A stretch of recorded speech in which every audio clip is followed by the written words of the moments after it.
എല്ലാ പ്രിയപ്പെട്ടവർക്കും പുതിയൊരു വീഡിയോയിലേക്ക് സ്വാഗതം. ഇന്ന് മാർക്കറ്റ് ഓപ്പണിംഗ് തൊട്ടേ ഒരു നല്ല മൂവ്മെൻ്റ് ആയിരുന്നു തന്നത്. ഇവിടെ നോക്കിയാലറിയാം, R1, R2, R3 വന്ന് ടച്ച് ചെയ്തിട്ട് ഒരു താഴോട്ടൊരു മൂവ്മെൻറ്റ് തന്നിട്ടുണ്ട്. പിന്നെ വൺ സൈഡ് കയറി ഈ ലെവൽ കട്ട് ചെയ്തിട്ട് മുകളിൽ തന്നെ ക്ലോസ് ചെയ്യാറുണ്ടായിരുന്നു. അപ്പോൾ നിഫ്റ്റി ഞാൻ നേരത്തെ തന്നെ പറഞ്ഞു, നിഫ്റ്റി 25,450, 25,700 റേഞ്ചിലോട്ട് വരാനൊരു ചാൻസ് കാണിക്കാൻ സാധ്യതയുണ്ട്. അത് അതുപോലെ ഏകദേശം വരുന്നുണ്ട്. അപ്പം 25,700, 750 റേഞ്ചൊക്കെ ശ്രദ്ധിക്കണം. അവിടെ നിന്നൊക്കെ ചിലപ്പോൾ ഒരു സെല്ലിങ് വരാം. ബാങ്ക് നിഫ്റ്റി ആണെങ്കിൽ ഓൾ ടൈം ഹൈ അടിച്ചിട്ടുണ്ട്. ഓൾ ടൈം ഹൈ അടിച്ച് വന്ന ബാങ്ക് നിഫ്റ്റിയിൽ മൂവ്മെൻറ്റ് ഇനി എനിക്ക് തോന്നുന്നു കുറച്ചുകൂടെ ബാക്കിയുണ്ട്. 58, 59 റേഞ്ചിലോട്ട് ഈസി ആയിട്ട് വരാൻ പറ്റും ഇപ്പോഴത്തെ കണ്ടീഷനിൽ. അപ്പോൾ അത് ശ്രദ്ധിക്കുക. പക്ഷേ ആ റേഞ്ചുകളിൽ നിന്നൊക്കെ ചിലപ്പോൾ നല്ലൊരു സെല്ലിംഗ് ഒക്കെ കിട്ടും. ഇറങ്ങുമ്പം പെട്ടെന്നുള്ള നല്ലൊരു ഇറക്കമായിരിക്കും. അതുപോലെ മിഡ് ക്യാപ്പിലും വൺ സൈഡ് മൂവ്മെൻ്റ് ആണ് കിടക്കുന്നത്. ഡേ ചാർട്ട് നോക്കിയാൽ ഇവിടെ നിങ്ങൾക്ക് നോക്കിയാൽ അറിയാം. ഇത് കണ്ടില്ലേ,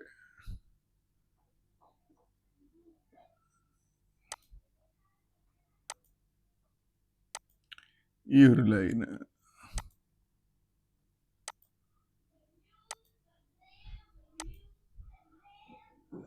ഇവിടെ മുട്ടിയിട്ടുണ്ട്. അതിനുശേഷം നല്ലൊരു ഇറക്കം ഇറങ്ങി, അതിനുശേഷം ഇവിടെ വന്നു, ഏകദേശം അടുത്ത് വരെ വന്നു. പക്ഷെ ഈ ഒരു മിനിറ്റ് വീണ്ടും ഇവിടെ വന്ന് മുട്ടി. ഇതിന് ഇവിടെ ബ്രേക്ക് ആവണേ നല്ലൊരു മൂവ്മെൻറ്റ് നടക്കും. മേപ്പോട്ട് കുറച്ചുകൂടെ നല്ലൊരു മൂവ്മെൻറ്റ് നടക്കും. അതിനുശേഷം നമ്മൾ ശ്രദ്ധിക്കണം. നല്ലൊരു മൂവ്മെൻറ്റ് നടന്നാലും നിഫ്റ്റിയും ബാങ്ക് നിഫ്റ്റി എല്ലാ സെക്ടറും ഒരു സെല്ലിങ് ഏരിയയിലോട്ട് വരും. അപ്പോൾ അവിടുന്ന് ചിലപ്പോൾ എല്ലാം കൂടെ ഒരുമിച്ചായിരിക്കും ആടപടലം താഴോട്ട് വരുന്നത്. ആ ലെവലുകൾ ശ്രദ്ധിക്കണം. ഓക്കെ, അപ്പോൾ നമ്മൾ കഴിഞ്ഞ ദിവസം എടുത്തിരുന്ന ഷെയറുകൾ, ഈ ഷെയറുകളാണ് എടുത്തിട്ടുണ്ടായിരുന്നത്. അപ്പോൾ ഈ ഗ്ലോബൽ വെക്റ്റ്, ഇതിനകത്ത് കുറേ ഷെയറുകൾ നല്ല ചാൻസുകൾ നമുക്ക് തന്നിട്ടുണ്ടായിരുന്നു. കല്യാൺ ജുവല്ലറി തന്നിട്ടുണ്ടായിരുന്നു, ബിർള സോഫ്റ്റ്. ഇത് F&O ഷെയർസിനകത്താണെങ്കിൽ അധികം മൂവ്മെൻറ്റ് പെട്ടെന്ന് കിട്ടത്തില്ല. പക്ഷേങ്കിൽ പ്രാവശ്യം ചാൻസ് തന്നു കഴിഞ്ഞാൽ പിന്നെ വലിയ റിസ്ക് കാണത്തില്ല. ഞാൻ കാണിച്ചിട്ട് പറയാം. 1-2 ഷെയർ നോക്കിയിട്ട് പറയാം. ഗ്ലോബൽ വെക്റ്റ്,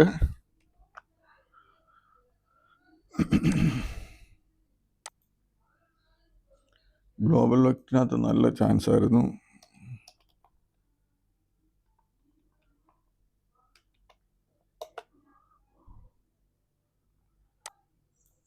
ഇവിടെ നോക്കിയിട്ട് ഫസ്റ്റ് ക്യാൻഡിലത് അവിടെ അല്ല,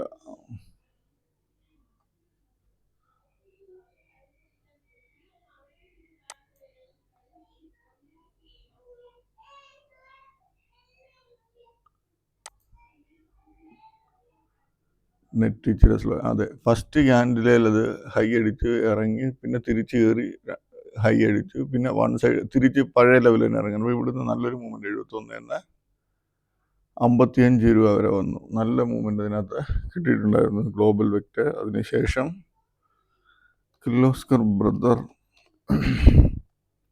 നല്ല ഡൗൺ ട്രെൻഡ് ആയിരുന്നു. പക്ഷേ എങ്കിലത് ഓപ്പണിങ്ങിൽ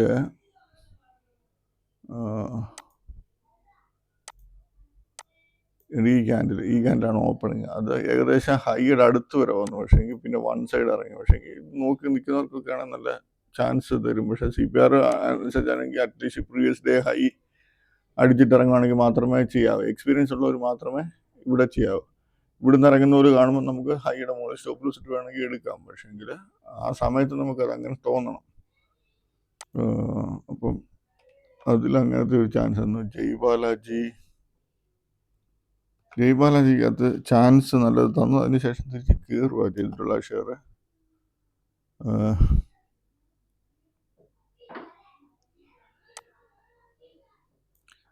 ജയ്ബാലാജി ഇവിടെ വന്ന് ഈ R1 അടിച്ചതിന് ശേഷം ഈ R1ൻ്റെ അവിടെ നിന്ന് 125 എന്നത് 119 വരെ എത്തുന്നു. അതിനുശേഷം ഹൈ അടിക്കാൻ നമ്മൾ ശ്രദ്ധിക്കേണ്ടത് അടുത്ത ലെവലിൽ ഇപ്പോൾ വരുന്ന നോക്കാം. അടുത്ത ലെവലിൽ വന്നു. പക്ഷേങ്കിൽ അതിനുശേഷം നമുക്ക് ചാൻസ് ഇല്ല, ടൈമില്ലായിരുന്നു.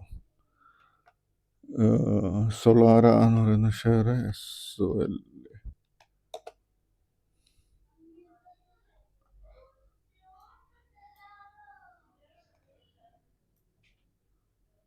സൊളാര ലെവലുകൾ തന്നിട്ടില്ല. ബാല മീൻസിനകത്ത് ചാൻസ് ഉണ്ടായിരുന്നു തോന്നുന്നു, ഞാൻ പക്ഷെ ചെയ്തില്ല. ചാൻസ് കൊടുത്തിട്ടുണ്ടായിരുന്നു.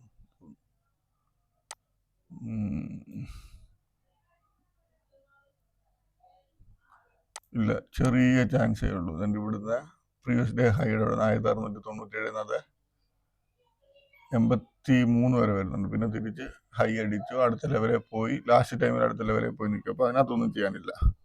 പിന്നെ കെഫാൻഡോ ഷെയർസ് തന്നത് കല്യാൺ ജുവലറി,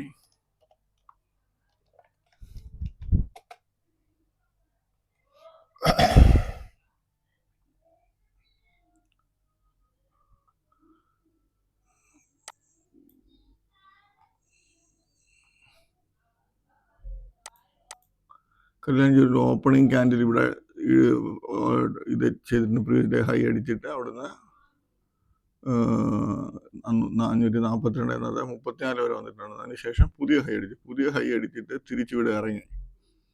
ഇവിടെ ഇറങ്ങുമ്പോൾ നമ്മൾ നോർമൽ എൻട്രി എടുക്കും. പക്ഷേങ്കിൽ ഇവിടെ നമുക്ക് 45-45 സ്റ്റോപ്പ് ലോസ് വന്നു. ചെറിയൊരു സ്റ്റോപ്പ് ലോസ് പോയാലും നമ്മൾ നോക്കണ്ടേ, പിന്നെ നോക്കേണ്ടത് വീണ്ടും ഇത് തിരിച്ച് ഇവിടെ തന്നെ ഇറങ്ങണമെങ്കിൽ ഇവിടെ എൻട്രി ചെയ്യാം. അതല്ല അടുത്ത ലെവലിൽ പോയിട്ട് ഇറങ്ങണമെങ്കിൽ ഇവിടെ നമുക്ക് വീണ്ടും എൻട്രി എടുക്കാം. ഇവിടെ ഇറങ്ങി 548 ഇറങ്ങി, ഇവിടെ സെയിം ഹൈ തന്നെ അടിച്ചു. പക്ഷേ ഹൈ ബ്രേക്ക് ആയില്ല. അതിനുശേഷം വൺ സൈഡ് നല്ലൊരു മൂവ്മെന്റ് കൊടുത്തു.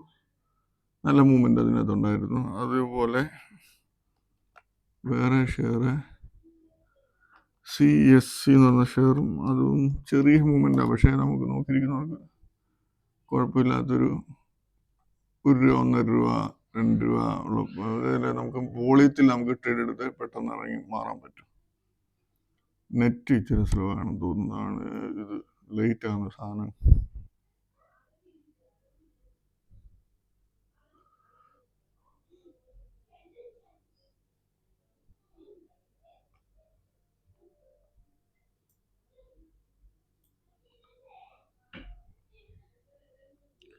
ഓക്കെ, ഇതിനകത്ത് CPR ലെവലിൽ വരാൻ താമസം എടുക്കുന്നു.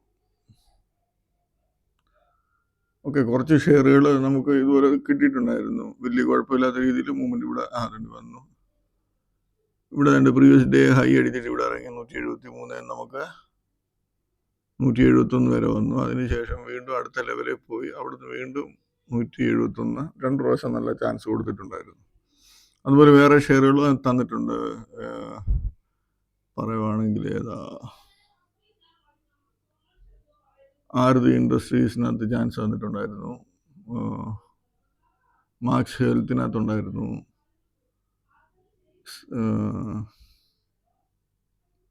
ഓക്കെ, ഈ ബൈയിങ് ഷെയറിനകത്ത് ഞാൻ ശ്രദ്ധിച്ചില്ല, അത് നോക്കുന്നില്ല. അപ്പോൾ നമുക്ക് നാളത്തേന് നമ്മളെടുത്ത് വെച്ചേക്കുന്ന ഷെയറുകൾ നോക്കാം. നാളത്തേന് ഞാൻ ഇത്രയും ഷെയറുകൾ ജനറലായിട്ട് എടുത്തേക്കുന്ന ഷെയറുകൾ ഈ ഇത്രയും ഷെയറുകളാണ്.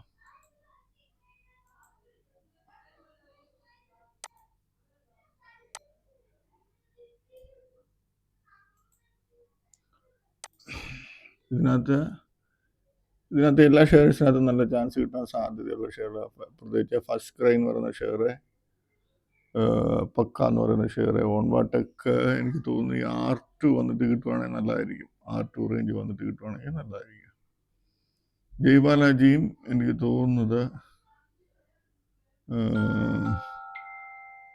ഹൈയോ R1 റേഞ്ചിൽ നിന്ന് നമുക്ക് നല്ല ചാൻസ് കിട്ടാൻ സാധ്യത കൂടുതലാണ്. ബാക്കി എഫ് ഷെയർസിനകത്ത് ഹിന്ദു കോപ്പർ ശ്രദ്ധിക്കുക, നല്ല ചാൻസ് കിട്ടാൻ. TI ഇന്ത്യക്കകത്തും ചാൻസ് നല്ലത് കിട്ടാം. ശ്രീറാം ഫൈനാൻസിനകത്തും ജിയോ ഫൈനാൻസിനകത്തും നല്ല ചാൻസുകൾ കിട്ടാൻ സാധ്യതയുണ്ട്. അപ്പോൾ ഇത്രയും ഷെയറുകൾ ശ്രദ്ധിക്കുക. ബൈയിങ് ചാൻസ് നോക്കേണ്ട 3 ഷെയർ എടുത്തിട്ടുള്ളൂ. ഞാൻ ഈ ബൈയിങ് ചാൻസ് എടുക്കുമെങ്കിലും ഞാൻ ഈ ബൈ ചെയ്യാത്തതുകൊണ്ട് ഞാനത് ശ്രദ്ധിക്കാറില്ല. പക്ഷെ അതിനകത്ത് ചാൻസുകൾ കിട്ടും. അത് നോക്കേണ്ടത് ലോയുടെ താഴെ വന്നിട്ട് തിരിച്ച് ലോയുടെ മുകളിൽ കയറുക, അതല്ല S1 റേഞ്ചിൽ നിന്ന് വന്നിട്ട് തിരിച്ച് കയറുകയൊക്കെ ചെയ്യുമ്പോൾ നമുക്ക് എൻട്രി എടുക്കുന്നതിന് കുഴപ്പമൊന്നുമില്ല. ഓക്കെ, അപ്പോൾ ഇത്രയൊക്കെ ഉള്ളൂ ഇന്നത്തെ വീഡിയോ. അപ്പോൾ നാളെ എല്ലാവർക്കും നല്ലൊരു പ്രോഫിറ്റബിൾ ഡേ ആയിരിക്കട്ടെ എന്ന് ആശംസിക്കുന്നു. ബൈ.